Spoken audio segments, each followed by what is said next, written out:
Hormuz প্রণালীকে ঘিরে আবার উত্তেজনা তুঙ্গে। যুক্তরাষ্ট্রের সঙ্গে নতুন করে আনুষ্ঠানিক আলোচনায় বসার সিদ্ধান্ত এখনও নেয়নি ইরান। দেশটির পররাষ্ট্রমন্ত্রী আব্বাস আরাকচি স্পষ্ট করে বলেছেন, মধ্যস্থতাকারীদের মাধ্যমে বার্তা আদান প্রদান চললেও সেটিকে কোনোভাবেই সরাসরি আলোচনা বলা যাবে না।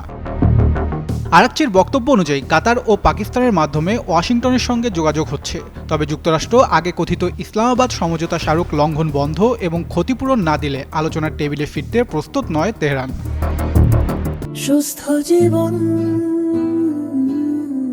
সুন্দর পৃথিবী। এদিকে হরমুজ প্রণালী নিয়ে ওমানের সঙ্গে আলাদা আলোচনা চালিয়ে যাচ্ছে ইরান। আলোচনার মূল বিষয় জাহাজ চলাচলের জন্য একটি নতুন সামুদ্রিক পথ নির্ধারণ। আরাকচি জানিয়েছেন, এ বিষয়ে আলোচনা এখন চূড়ান্ত পর্যায়ে এবং বিশেষজ্ঞরা নতুন পথ নিয়ে কাজ করছেন।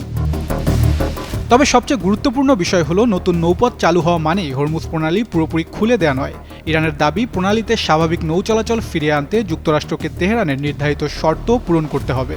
ইরানের পররাষ্ট্র মন্ত্রণালয়ের মুখপাত্র ইসমাইল বাকাইও জানিয়েছেন, ওয়াশিংটনের সঙ্গে বর্তমানে কোনো আলোচনা চলছে না। নিরাপদ নৌ চলাচল নিশ্চিত করতে ওমানের সঙ্গে সাময়িক ব্যবস্থা তৈরির কাজ চলছে।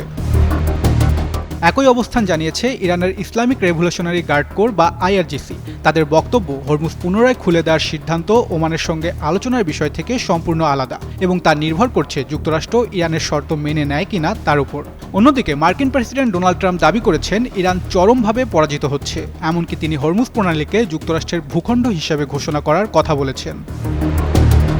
বিশ্বের অন্যতম গুরুত্বপূর্ণ জ্বালানি পরিবহন পথ হরমুজকে ঘিরে এই পাল্টাপাল্টি অবস্থান তাই শুধু ইরান যুক্তরাষ্ট্র সম্পর্ক নয়, বিশ্বের জ্বালানি বাজার, উপসাগরীয় নিরাপত্তা এবং আন্তর্জাতিক বাণিজ্যের ওপরও বড় প্রভাব ফেলতে পারে। তাহসিন বর্ণ, যুগান্তর নিউজ।